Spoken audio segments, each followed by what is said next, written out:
Y vamos a empezar con la parte de geriatría, ¿no? Que es algo bien importante en el trabajo nuestro y que algunas cosas ya han cambiado, ¿no? Han cambiado ya definitivamente. Y ya en otros países se está trabajando de una manera muy diferente a la nuestra, ¿no?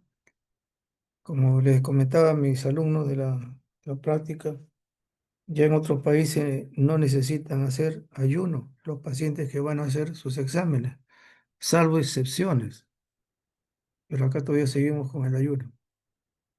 Que vamos a ver algo de lo que significa también el laboratorio en los pacientes geriátricos. Eh, es una generalidad, definitivamente. Dentro de todo eso es que definitivamente los adultos mayores necesitan ser investigados totalmente, ¿no? Y en este caso no solamente el geriatra, sino también el médico general, cuando tenga que tener en sus manos, ¿no?, la vida de un paciente de la tercera edad. En la evaluación, la parte física es importante, la nutricional también, y acá nutricional uno se da cuenta de que tiene que ver, ¿no?, el peso y todas esas cosas que ustedes conocen mejor que yo, y también los análisis de laboratorio para determinar realmente si este paciente tiene o no un problema de anemia, nutricional, etcétera. Y uno se pone a pensar en eso, ¿no? Luego la evaluación de funcional, sí, definitivamente, y vemos nosotros que no solamente la parte física, sino también la evaluación de muchos órganos, ¿no?, que son importantes. Y la parte cognitiva, porque esto también tiene que ver con el desarrollo también de problemas también nutricionales y funcionales. Mm. Ahora, dice, factores que inciden en el resultado de las pruebas de laboratorio. Estos ya son datos de fuera, no tenemos nosotros de aquí principalmente, y lo que vemos nosotros es que podemos ver, ¿no?, que es variable según el estilo de vida y acá tiene que ver también con lo que significa también el aporte, ¿no?, nutricional, y también la exposición al sol. Y sabemos que nosotros es importantísimo para que haya metabolismo de estas vitaminas, ¿no? Y que a veces lo que se hace es guardarlo al paciente, ¿no? Factores dietéticos, terapia medicinal, etcétera, que también es otra de las cosas que vamos a tratar de tener una generalidad también, porque definitivamente hay tantas cosas. Ahora, ¿por qué razón se tiene que dar importancia al laboratorio de geriatría? Porque en el Perú también se está volviendo geriátrico, ¿no es cierto? Tanto hombre y mujer ya definitivamente, ya largamente, no es una pirámide lo que ustedes ven ahí, ¿no? Como era una pirámide, ahorita ya prácticamente parece un tubo. Y lo que está viendo es que proporcionalmente los adultos mayores, o la tercera edad o ancianos, están convirtiéndose pues en una población bastante exuberante, ¿no?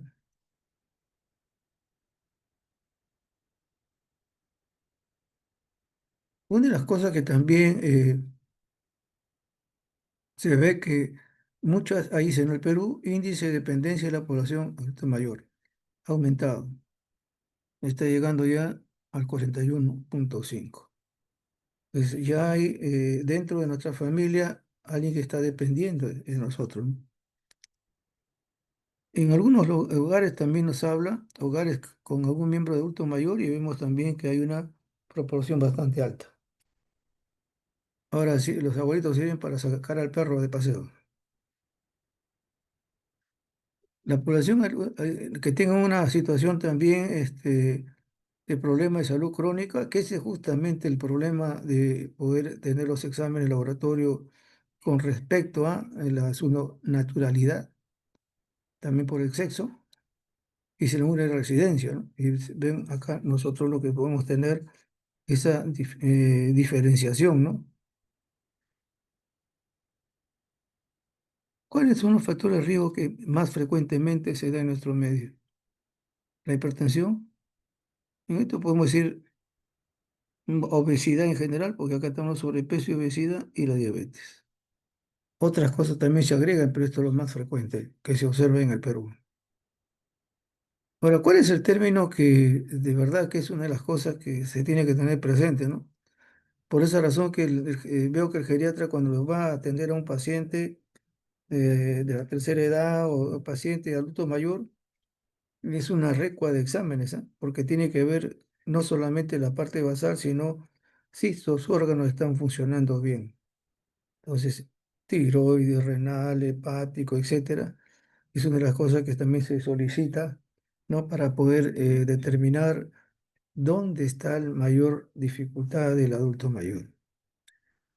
¿Y acá qué significa la pluripatología? Es que va a tener varias alteraciones de salud. Casi 80%, ¿no es cierto? Son enfermedades crónicas, como el diabetes, hipertensión, problemas óseos y problemas cardíacos.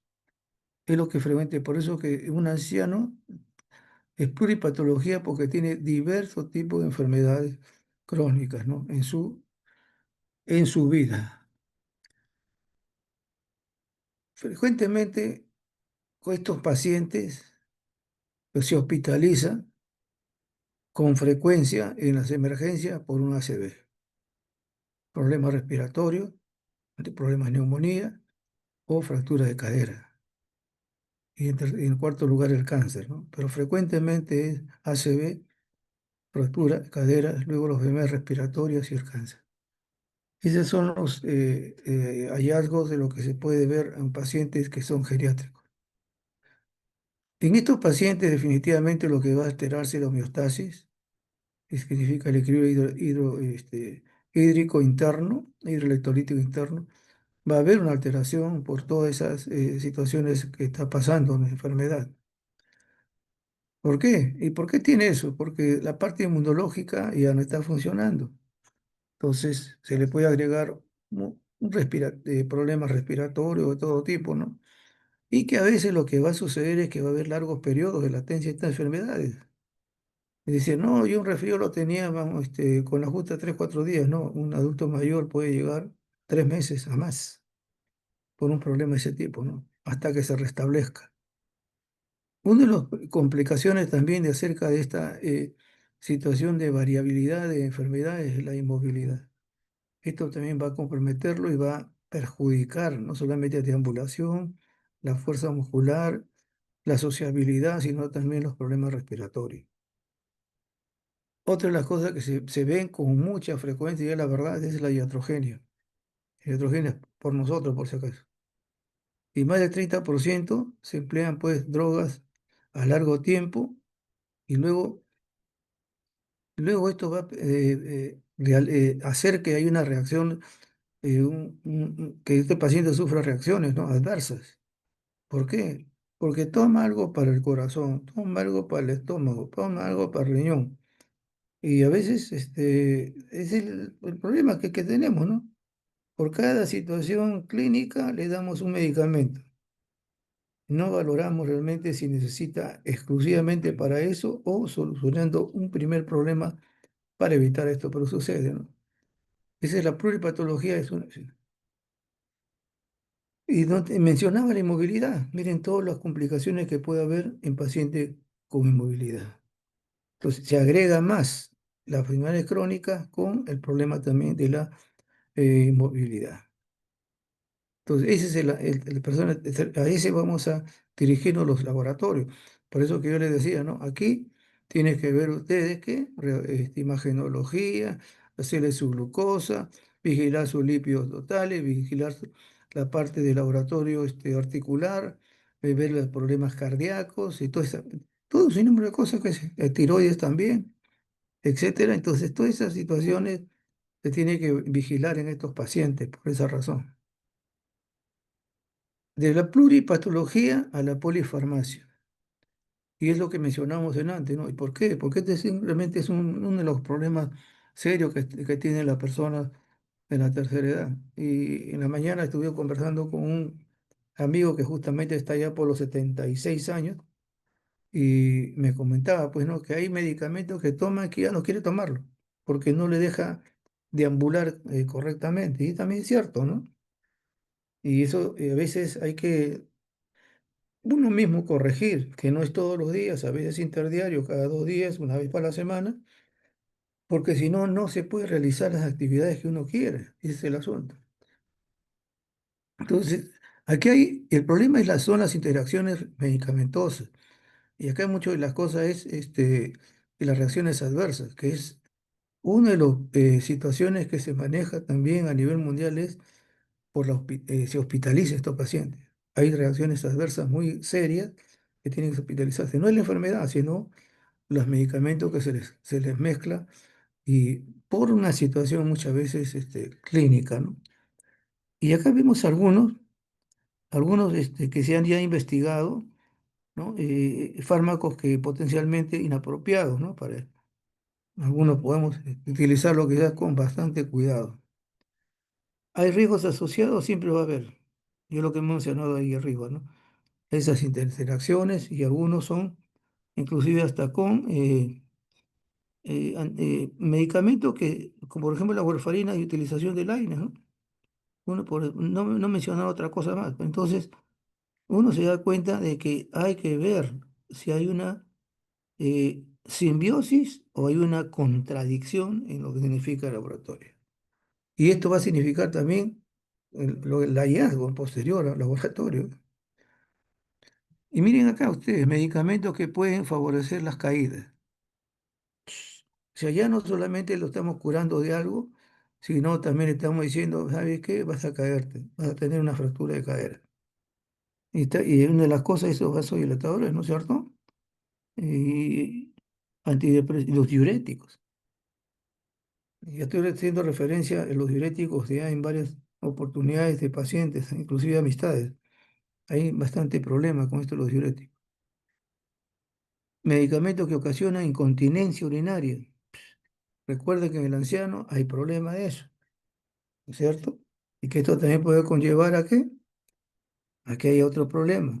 Igualito eh, con retención, problema de contaminación y por ahí empezamos a tener un cuadro ya de tipo renal. Dentro de las pruebas de laboratorios en general, porque no vamos a estar hablando de cada enfermedad, sino es muy específico, no, para que veamos, ¿no? A veces decimos, ¿no? El anciano tiene ya 120, está diabético, ¿no? Hasta ahora podemos decir nosotros, dice, no, es un prediabetes. Y esto es algo que le digo, son trabajos que se han hecho fuera, no es una situación de nuestro, porque en Colombia hace cuestión de 5 o 7 años, estaban haciendo los valores referenciales para tercera edad, pero tenían que coger una población de más de 3.000 para hacer los valores de referencia. En Europa ya se hicieron, en Estados Unidos también se hicieron ya, y ya tienen unas normatividades para manejo de los valores de referencia. Entonces la glucosa en ayunas, de 135 a 150, estamos hablando del adulto mayor, normal. Podemos decir normal, sino referencia adecuada. Puede haber glicemia postprandial, prueba de tolerancia a la glucosa oral, que aumenta hasta 10. Si es 100, tenemos 110. Si tenemos 110, 120, ¿no?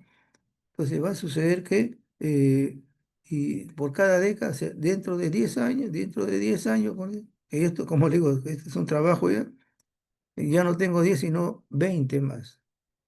Entonces, al final, cuando tengo 75 años, me dice soy diabético, pero acá se está dando una orden, ¿no? De que definitivamente es por esa alteración propiamente del paciente, que para él es una situación de referencia natural.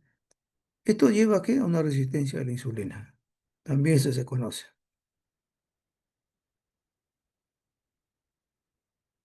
Y esta es una de las cosas realmente interesantes, ¿no? Por eso que en los pacientes, en este caso más se utiliza la cistatina C. ¿Por qué? Porque muchas veces la creatinina está marcadamente disminuida o llega a la normalidad, etcétera, y decimos, no tiene problema renal, ¿no? Sin embargo, ya lo tiene. Y esto lo vemos porque hay ya una alteración en la parte estructural, anatómica del riñón.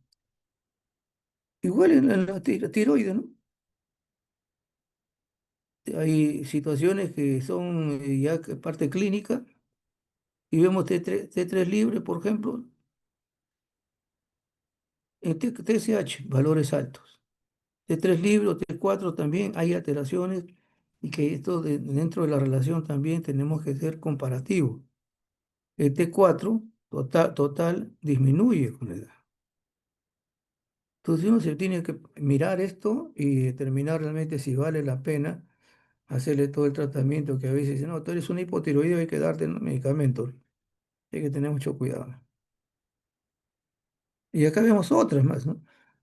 Y nosotros sabemos que la hemoglobina también tenemos como criterio de 13 y 12 hasta más, ¿no? 15 esto, ¿no? Pero en valores geriátricos, y hemos tenido pacientes, inclusive hasta en historias clínicas, ¿no? 11 ya. No, es anemia. Para ellos es normal. Pero lógicamente no es una normalidad que podemos nosotros aceptarlo así en general, ¿no? ¿Por qué? Porque acá tiene que ver pues con los componentes también. Y acá hay implicaciones, ¿no es cierto? Hay anemia, cirrosis, problemas de leucemia, etcétera. Pero ya tienen una estabilización en esta cantidad, ¿no? Y eso tiene que ver por la parte nutricional y un número de cosas porque se da en el anciano. Entonces, no es una alarma, pero sí hay que tratar de superar esto. El hematocrito también, vemos nosotros que no es como los otros que ya es baja, ¿no? La célula, esa es otra de las cosas, ¿no? Nosotros hemos tenido historias clínicas en las cuales las, los valores de una leucocitos eran, nos dicen, ¿no? De 4 a 10.000, etcétera, etcétera. Pero en los ancianos tienen de 3.000 a 9.000. Recuerda que ahí hay una situación de referencia inmunológica que ya no es lo mismo que una persona joven, ¿no? Las plaquetas también, hay un cambio mínimo. Miren más acá. Esta es una de las cosas realmente tremendas, ¿no? La velocidad de cimentación. Por esa razón que se le dice que en los ancianos no debe utilizarse la velocidad de cimentación. Miren los valores. Todos estarían pues con una infección, inflamación, cosa que no es cierto. ¿Ya? Esta es una de las cosas, pues así, se utiliza el PCR, ¿no? Con más proteínas C reactivas. Vemos nosotros también el hierro, no el hierro, no, el iron, por no decirte otro nombre, ferritín, que son estos, vitamina B12, que nos interesa también. Miren la cantidad.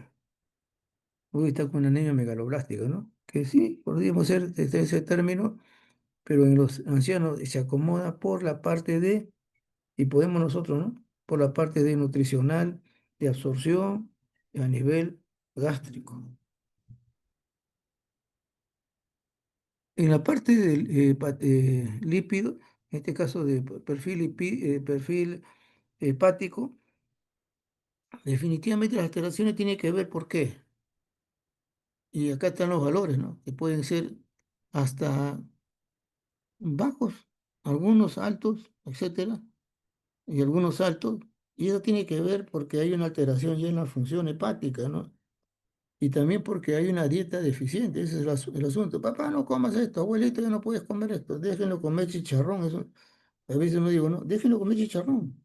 ¿Por qué tantas limitaciones para la comida? No le va a caer mal. Ya le digo, me va a caer mal, pues ya mejor déjeme comer tranquilo. La albúmina, que también sufre una consecuencia de la síntesis, ¿qué sucede? Va a traer como consecuencia que todos los que son elementos de transporte bajen. El calcio, hormonas, todas esas cosas, ¿no? Entonces uno tiene que darse cuenta, pues, que aquí hay una situación de valores de referencia, no tanto tan normal que podemos decir nosotros, pero sí que hay que subsanarlo, ¿no? En muchos de los casos. El colesterol puede tener 230, no pasa nada. Y acá me dice, hay un incremento en la mujer, ¿no? Hasta 55, ¿no? O sea, la mujer puede tener hasta 150, 100, 250, pero ya, pa, le damos el tratamiento, ¿no? Hay que ver eso, valorarlo si realmente vale la pena utilizar. El HDL se incrementa, ¿ok? Entonces, mira esa situación, si estamos, ok el paciente, ¿no? Y de repente es cardíaco. Triglicéridos también se incrementa. O sea, y eso lo he visto muchas veces, ¿eh? De verdad. y los pacientes entran pues a la terapia, ¿no es cierto? Para este caso, bajar todo lo que son los lípidos. Ahora, pasamos un poquito a los problemas que tienen con frecuencia los ancianos. Lo primero, la artrosis. No vamos a hablar de las fracturas, ¿no? De cadera, porque ya es otra situación quirúrgica y necesita análisis quirúrgico, pero acá sí es una cosa interesante, ¿no? ¿Y qué es lo que tiene que ver? Vamos al laboratorio. A todos se le pide hemograma, a todos se le pide glucosa. Estamos hablando de personas de la tercera edad, perfil lipídico, ácido úrico, hay que ver cómo está su riñón también. Porque al anciano no se le diga de frente, no, solamente es la rodilla, vamos a la rodilla, no. Hay que ver en trasfondo qué. Si le voy a dar medicamento, ¿está bien su hígado? Si hay medicamento, ¿está bien su riñón? Es lo que tenemos que ver también. Y ahí puesto BSG, no. PCR, sí. Interleuquina ahorita se está usando y luego viene descartar, ¿no es cierto? El factor reumatoideo, la citrulina y también una imagenología. Pero generalmente eso, pero acá es siempre un basal del paciente. Pero estas son las cosas frecuentes en los pacientes.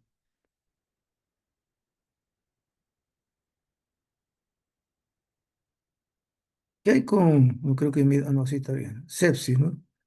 Acá no vamos a describir qué es una sepsis porque usted lo conoce. ¿Cuál es lo importante? Recuerde que una sepsis tiene cosas interesantes. Acá tiene lo que es algunos síntomas que siempre van a ser inespecíficos, ¿no? Acá no es, no, tiene fiebre, que esto, postrado. No es cierto, para el anciano no es cierto. El anciano se duerme o se cae. Y así nomás está. Ni fiebre tiene, muchas veces. Pero acá, por ejemplo, sí hay factores de riesgo que tienen que tener en cuenta, ¿no? Por esa razón. Comorbilidades, inmunosenescencia, también hay reservas, ¿no es cierto?, fisiológicas disminuidas, por eso que no tiene buena respuesta para superar eso. Hay infecciones recurrentes, inclusive algunas ya como antecedente de riesgo, ¿no? Ha tenido infecciones recurrentes, ha tenido carga hospitalaria y también ha tenido por un proceso de tipo invasivo. Y también es un paciente que tiene un problema de malnutrición y polifarmacia. ¿Cuál es el riesgo de una sepsis en el paciente? Y acá lo vemos que está pintadito, ¿no? La causa primaria de una sepsis en un anciano es infección urinaria. Luego viene el resto. Esta es la causa. Por esa razón que cuando uno ve a un anciano y tiene que hacer un examen de orina, de frente su cultivo para determinarlo. Ahora más, todavía si está en UCI, una infección urinaria gravísima. Entonces, la sepsis, punto de partida frecuentemente, tracto urinario.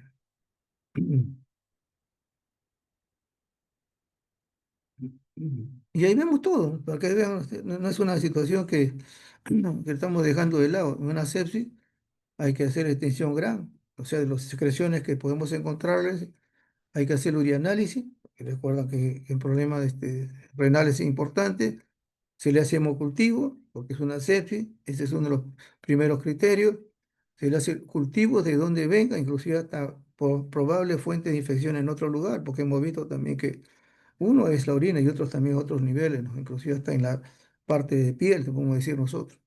¿Qué se pide? En estos casos, igual que el neo, y en estos pacientes se le pide procalcitonina, más que otras pruebas.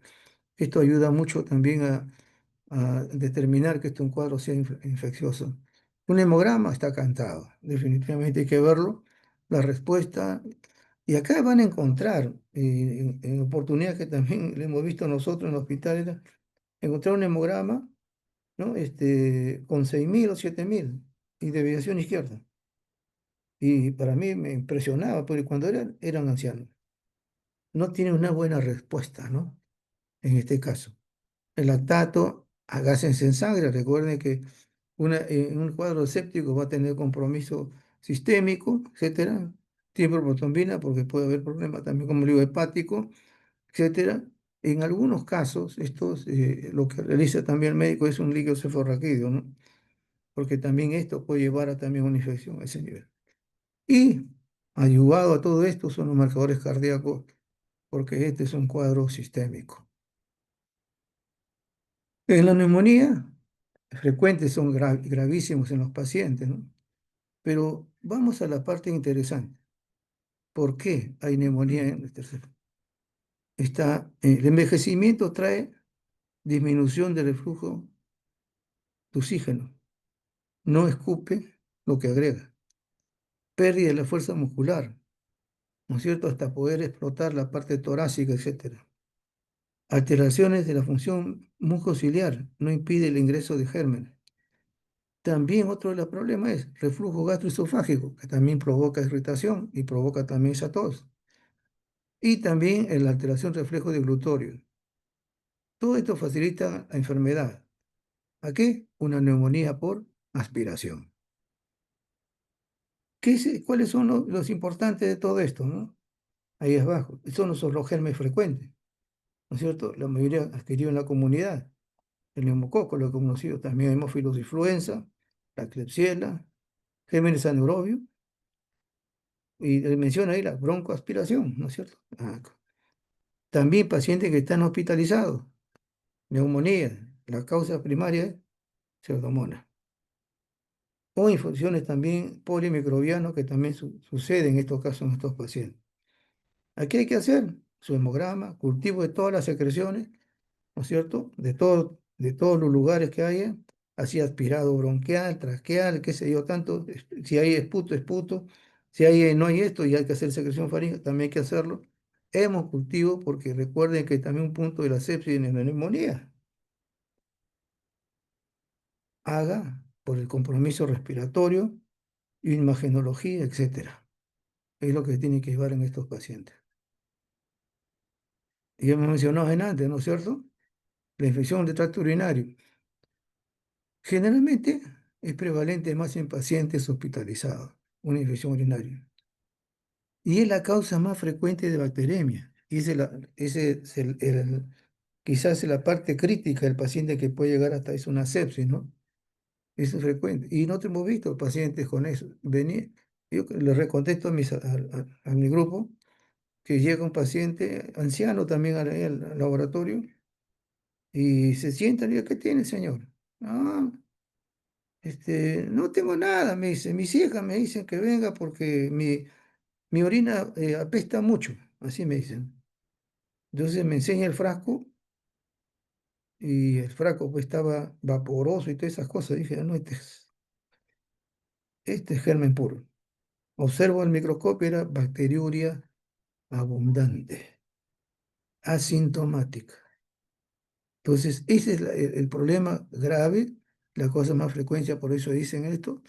La infección urinaria es la bacteremia, no, la bacteriuria primeramente y luego la bacteremia. Primero la bacteriuria y luego la bacteremia. ¿Qué sucede? Y esto va a comprometer a pacientes generalmente que están hospitalizados y que puede desencadenar también un cuadro séptico, ¿no? O sea, primero vemos la bacteriuria y luego vemos la bacteremia. Por acá en todo eso ya sabemos que la mayor frecuencia es la Escherichia coli, luego viene Enterococo fecalis, Estafilococo, Streptococo, y uno decía, pero ¿por qué Estafilococo? Es que ya se ha hallado en eso. Y hay pacientes que se le ha hallado Estafilococo a nivel faríngeo y también se le ha encontrado a nivel urinario, ¿no? No es tan frecuente, pero sucede. Y nuevamente en hospitalizados, bacilos gram negativos, prácticamente todos, hasta inclusive hasta anaerobios, y la mayoría son resistentes a los antibióticos. Entonces, en el tracto urinario, lo más frecuente en el anciano va a ser su bacteriuria, luego a la bacteremia, y generalmente el compromiso mayor va a ser en el paciente hospitalizado y los gérmenes que ustedes se encuentran ahí. Y ya como hemos visto en antes, ¿no? El hemograma, examen de orina, urocultivo, ver la mente cómo anda así, sus pruebas basales general, los pacientes, y hacer el seguimiento luego con lo que significa el tratamiento del paciente por el nivel médico, ¿no? En el sistema nervioso central hay una cosa interesantísima, ¿no? Bueno, léanlo tranquilo, pero ¿cuál es lo importante? El cuadro meningio generalmente parte de una bacteremia. Recuerden ustedes, la orina, bacteremia, ¿no es cierto? Bacteriuria, bacteremia, una posibilidad. Pero una de las cosas que se observa con frecuencia son los focos infecciosos por contigüidad. ¿De dónde? Una otitis, una sinusitis, una mastoiditis es frecuente en la paciente de la tercera edad. Ujú. Y vemos nosotros ahí cuáles son los gérmenes con la frecuencia que hay, ¿no? En este caso, neumo- eh, neumococo, listeria, estafilococo Lassa negativo y también tuberculosis. Y lógicamente todo esto va a significar hacer nuevamente los exámenes que ya le mencioné, ¿no es cierto? El hemograma, hemocultivo, etcétera, punción de líquido cefalorraquídeo, si hay necesidad de hacerlo también. Si hay aspirado, también hay que verlo. Si hay orina, también hay que verlo. Esto en general. Acá el estudio de líquido cefalorraquídeo nos va a orientar también a decir que sea pacientes con proceso agudo o proceso crónico, que ya en una de las clases creo que ya les han dicho, ¿no? Y ya lo hemos comentado también. ¿Cuál es el problema en las infecciones cutáneas? Las úlceras por presión. ¿Y cuál es la importancia de las úlceras por presión? Viene abajo. Todas son polimicrobianas. Esta es una de las cosas que a veces al comienzo eh, había que indicarle, ¿no? A los profesionales de tecnología ahí, ¿no? Le digo, ¿qué ha salido? No, está contaminado, es flora mixta, dice, ¿no? Dice, ¿flora mixta? A ver, acá hay cocos, bacilos y parece que hay levadura. ¿Y quién es el paciente? Es un anciano. Vale este biograma, por favor. ¿Por qué? Porque las úlceras por presión son polimicrobianas. ¿Qué cosas con frecuencia encuentran? Staphylococcus aureus, hemófilo, estreptococo, proteus, coli, pseudomonas, gérmenes anaerobios y hongos. Entonces, la situación de la infección cutánea tiene que ver en preferente con estos pacientes de úlcera de presión que están inmovilizados, ¿no? Y esto sucede, pues están inmovilizados en casa, en hospitalización, y hay que determinar eso, ¿no? Que la etiología es polimicrobiana. En la enfermedad cardiovascular, definitivamente, ¿qué cosa es lo que es importante tener presente, ¿no? Enfermedad coronaria, insuficiencia cardíaca, arritmia, valvulopatía, hipertensión. Y acá viene ya todo, como les decía, ¿no? Sin estar yéndonos ya hacia la parte de fisiopatología, de ver en laboratorio, hay que ver el hemograma, ¿cierto? Un anciano con anemia también va a hacer que su corazón también, ¿no es cierto?, se afecte. Biomarcadores cardíacos, igual. Producto de coagulación, sí. Pruebas hepáticas, siempre es bueno. Perfil lipídico, recuerden que son pacientes cardíacos. Creatinina, hay que ver cómo está la parte, no solamente la afectación renal, también afecta la parte cardíaca. Un examen de orina, un EKG, etcétera. Y algunas pruebas complementarias también que pueden utilizarse a nivel de problema cardíaco. Con eso está suficiente tenerlo presente.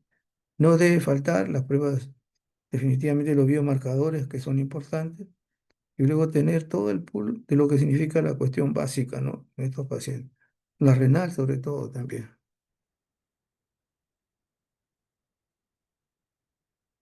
Este es cardiovascular. Este es la renal y vemos nosotros que también hay una variedad tremenda. No vamos a entrar, como le digo, a describir las cosas, sino mencionarles. Hay vejez, hay comorbilidad, hay factores de riesgo, todo esto impacta en la salud, hay una mortalidad y diagnóstico. Y muchas veces, sí es cierto, hay un diagnóstico tardío en muchos de estos casos. Entonces, si este anciano no miraba esto, sus hijas no decían, él seguía con su bacteriuria. Y luego viene una bacteremia, y luego sus compromisos mayores, ¿no? Porque no siente las molestias. Y a veces el diagnóstico es tardío cuando ya hay otras complicaciones. Y acá hay una alteración propia, ¿no? Porque ya lo hemos mencionado ahí, que ya hay un problema ya de tipo anatómico, funcional del riñón, entonces por lo tanto hay una situación que hay que manejarlo. Y muchas veces los valores y las cantidades de antibióticos que deben utilizarse deben ser pues de acuerdo a su función renal. Igual, pruebas basales importantísimos, cistatina C, siempre les he dicho, PCR, más que la creatinina. ¿No? examen de orina, la microalbuminuria, porque si este sistema renal debe tener un compromiso como comorbilidades de diabetes, hay que saber que también hay que pedir la microalbuminuria. También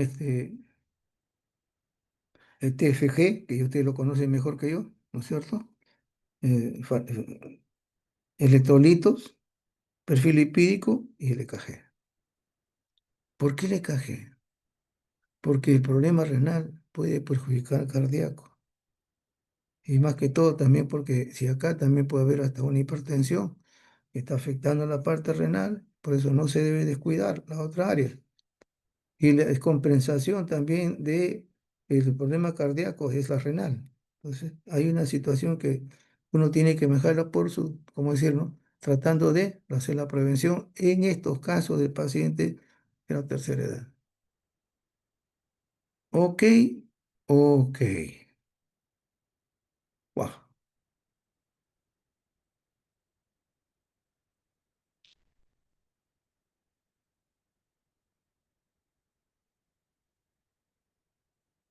Vamos a la pediatría, a la pediatría.